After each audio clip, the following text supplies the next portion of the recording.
You paid good money for a fishing rod, brought it home, rigged it up, and the first time you actually put some pressure on a decent fish, something felt off. Maybe the guides rattled. Maybe the blank felt dead in your hand. Maybe the reel seat loosened up after a few trips, and you started wondering whether you got a solid rod or just a good-looking one. The frustrating part is that most of these problems were visible before you ever made the purchase. You just didn't know what to look for. Hit subscribe before we get into it, because this channel is built around helping anglers spend money smarter, fish better, and stop filling the garage with gear that lets them down. I'm Jerry Davis, and I've been around enough rods, tackle shops, and fishing setups to know that a poorly built rod doesn't always announce itself loudly. Sometimes it fails quietly over time. Sometimes you notice it the moment you load the blank against a heavy fish.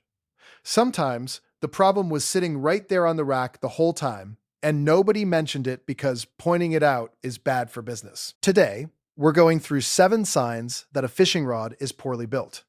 Some of these are easy to spot in the store. Others show up after a few trips on the water, and a couple of them are easy to miss, even if you've been buying rods for years. By the end of this, you'll know exactly what to check before you hand over your money, whether you're buying a $40 rod at Walmart or a rod off a specialty rack at Bass Pro. Let's start with something most people walk right past. The guides on a fishing rod are doing constant work. Every cast, every retrieve, every hard hook set runs your line through those guides. They're not decoration. They are load-bearing components. And on a poorly built rod, they're usually the first thing to show you there's a problem. The most obvious version of this is cheap guide rings.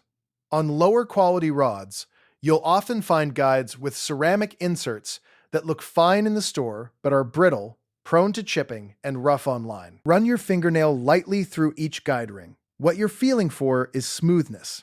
Even a tiny chip or crack that you can barely see can act like a blade against your line under pressure. Anglers report losing fish they absolutely should have landed because their line was getting abraded on a damaged guide and finally snapped under stress. That damage can happen during shipping, during rough handling, or just from the guides being low quality to begin with. Now, beyond the ring quality, look at how the guides are wrapped to the blank. The thread wraps should be tight even, and coated with a finish that doesn't have gaps, bubbles, or areas where the thread looks loose or unraveled. On a well-built rod, those wraps are clean and consistent. On a poorly built one, you might see uneven threading, dried epoxy that was applied sloppily, or spots where the guide foot isn't sitting flat against the blank. That last one matters because a guide foot that isn't seated correctly will flex under load, and eventually that guide will start to shift, affecting your cast and putting uneven stress on the blank beneath it. Here's what most anglers overlook. Lay the rod down on a flat surface and sight down it like you're looking down a pool cue. The guides should form a straight, aligned row from tip to butt. If they're slightly off axis, if one guide is rotated even a little bit, the line will want to jump sideways during certain casts, and you'll lose efficiency. On a mass-produced budget rod with no quality control, misaligned guides are more common than you'd expect. It's a small thing that adds up over a full day of fishing. The second sign involves the reel seat, and this one drives me nuts because it's so easy to check and so often ignored. Pick up the rod, attach a reel if you can, and give that reel a firm twist and push. Does the seat hold it tight? Or is there any side-to-side movement, any creaking, any softness in the locking hood? A reel seat that's loose in the store is going to be worse on the water. When you're casting heavy lures, fighting a strong fish, or simply working a bait all day, a reel seat that doesn't lock down properly affects your feel and your control. Some cheaper rods use thin, lightweight graphite or plastic reel seats that look acceptable but don't have the mechanical strength to hold a reel securely under sustained pressure. The locking mechanism is worth examining closely. There are rods with a single locking ring And there are rods with a double locking system that uses a second nut to lock the first in place. The double lock system gives you much more confidence on the water. It doesn't guarantee quality on its own, but a single ring seat on a rod that already has other quality concerns should be a warning sign. Also, check where the seat meets the blank itself. On a well-built rod, that connection is solid and clean. On a poorly built one, the seat may be bonded improperly, and you can sometimes feel it flex or hear it creak when you torque the handle. That flex gets worse over time, especially if moisture gets into the bond. Third sign, the blank itself. This one takes a little more attention, but it tells you a lot. Start by flexing the rod gently by hand, just enough to load it slightly. What you're feeling for is consistency. A well-built blank has a smooth, gradual bend that matches its advertised action. A fast action rod should load mostly in the top third and feel stiff through the lower two-thirds. A moderate action should flex more progressively through the middle section. What you don't want to feel is a flat spot, a hinge point, or an area where the bend looks or feels uneven. Flat spots and hinge points usually mean there's an inconsistency in the layup of the graphite or fiberglass during manufacturing. It could be a thin wall section, an air bubble, an inconsistency in the carbon fiber weave, or simply poor quality control during production. Anglers consistently report that rods with these structural irregularities have a higher rate of blank breakage, not just from abuse, but from normal casting and fighting fish, because the stress concentrates at that weak point, rather than distributing evenly. Also, look at the blank finish. A well-finished rod blank has a clean, even coating. A poorly built rod may have visible imperfections, uneven texture, or spots where the finish looks cloudy or inconsistent. Some of that is cosmetic, but some of it can indicate that the manufacturing process itself wasn't well controlled. You can't always judge the internal structure by the exterior finish, but a manufacturer that doesn't take care with what you can see probably isn't taking extra care with what you can't. Fourth sign, the handle. Both cork and EVA foam grips are used on quality rods. Cork has a traditional feel, transmits vibration well, and looks great on a well-built rod. EVA foam is more durable, easier to clean, and less likely to crumble over time. Neither material is automatically better. The problem is what cheap cork and cheap foam look and feel like. Cheap cork is often made from cork composite, which is basically ground up cork dust bonded together with filler material. It looks like real cork at first glance, but it feels slightly different. It's often smoother than natural cork, sometimes almost plasticky. It doesn't transmit vibration the same way, and it tends to compress and wear down faster than quality cork. The issue isn't that composite cork is always terrible. Some manufacturers use it reasonably well. The issue is when a rod is priced at a premium but uses composite cork that doesn't justify the cost. With EVA foam, the quality difference is easier to feel. Better EVA grip material has a firm, consistent texture. Lower quality EVA can feel soft or almost spongy, and it tends to deform under grip pressure over time. It also absorbs odors more readily and can begin to break down faster with regular sun and salt exposure. Check where the grip meets the real seat and the blank. Those transitions should be tight and clean. On a poorly built rod, you'll sometimes find visible gaps between the grip and the real seat, or between the grip and the exposed blank above it. Those gaps let in water, they allow the grip to rotate slightly over time, and they're a sign that assembly quality wasn't held to a reasonable standard. Fifth sign, guide spacing. This one requires a small amount of knowledge to evaluate, but it's worth understanding. The guides on a fishing rod aren't spaced randomly. Their placement is engineered to control how the line behaves during the cast and how load distributes along the blank when a fish is on. A rod with poorly spaced guides will have reduced casting distance, inconsistent feel, and in some cases, noticeably increased line slap or vibration during the cast. On a spinning rod, The first guide above the reel, the stripping guide, is particularly important.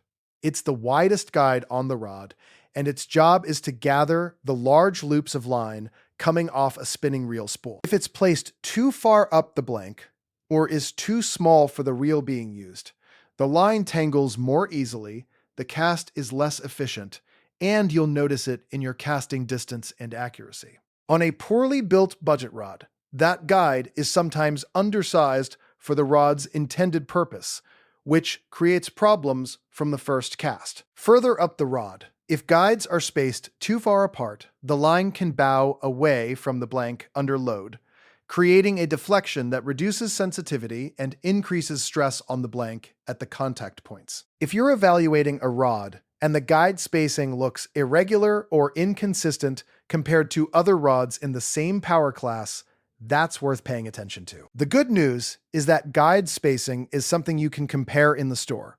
Look at 2 or 3 rods in a similar power and length range. Compare how the guides are distributed, and you'll start to notice differences quickly. Sixth sign: inconsistent power and action labeling. This one isn't about physical construction, but it reveals something important about how seriously a manufacturer takes their product.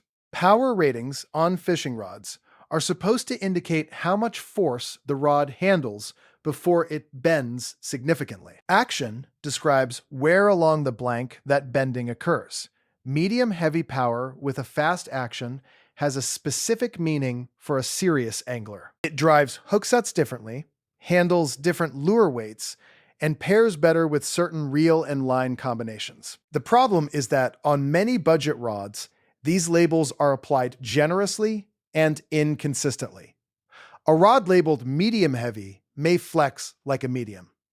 A rod labeled fast action may load like a moderate. Anglers consistently report that certain value-priced brands use power and action labels that don't correspond accurately to how the rod actually performs. When that happens, the angler pairs the rod with the wrong line weight, throws the wrong lure sizes, and then wonders why they're getting poor results. They change the bait, they change the technique, they blame the fish. The real problem started with a mislabeled rod. You can partially test this in the store by comparing the rod to other rods with the same stated ratings. A medium-heavy rod from a reliable brand gives you a baseline. If a cheaper rod with the same label feels dramatically different, that difference matters once you're on the water.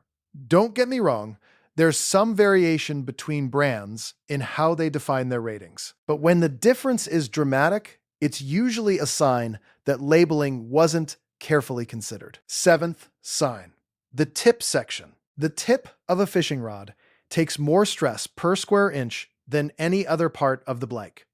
It's the thinnest, lightest section, and it flexes the most. On a well-built rod, the tip is strong, sensitive, and proportional to the rest of the blank. On a poorly built rod, the tip section is often where quality cuts become most visible. One of the most common problems is a tip that's too soft relative to the rest of the rod.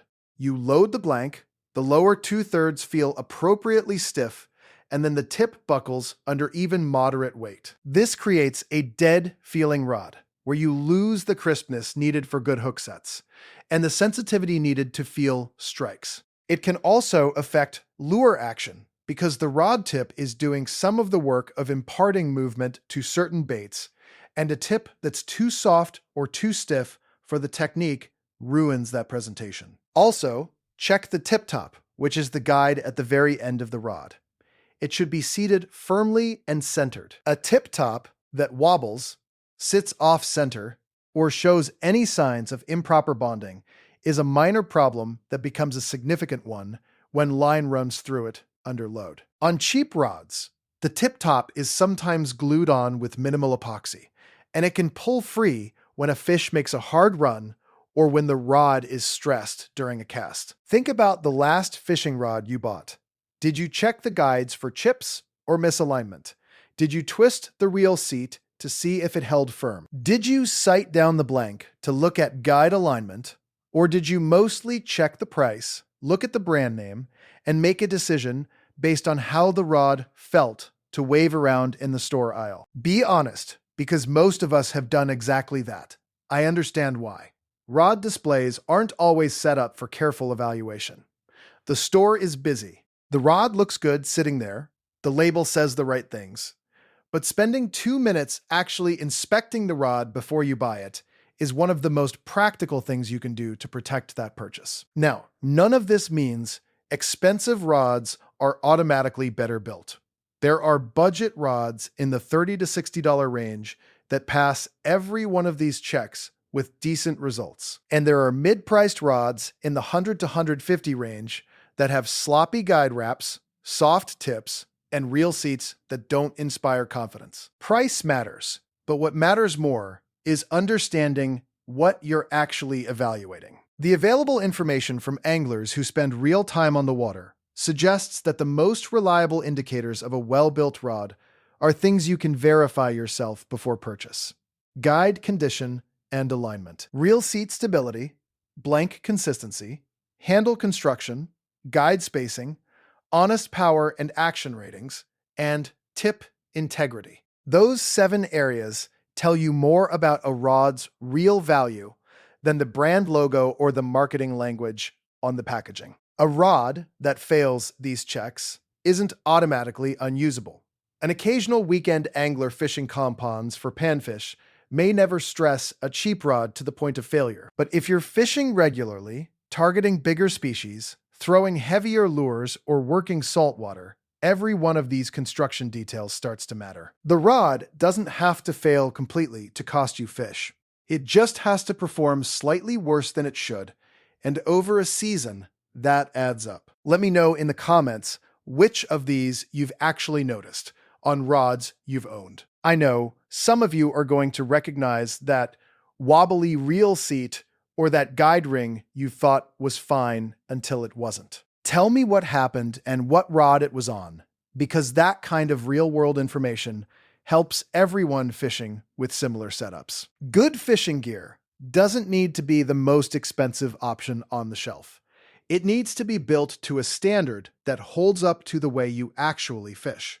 Check the guides, check the seat, check the blank, the grip, the spacing, the ratings, and the tip. 2 minutes of that before you buy can save you a full season of frustration after. Hit like, subscribe, and share this with someone who's about to buy a rod without knowing what to look for. I'm Jerry Davis, and I'll catch you in the next one.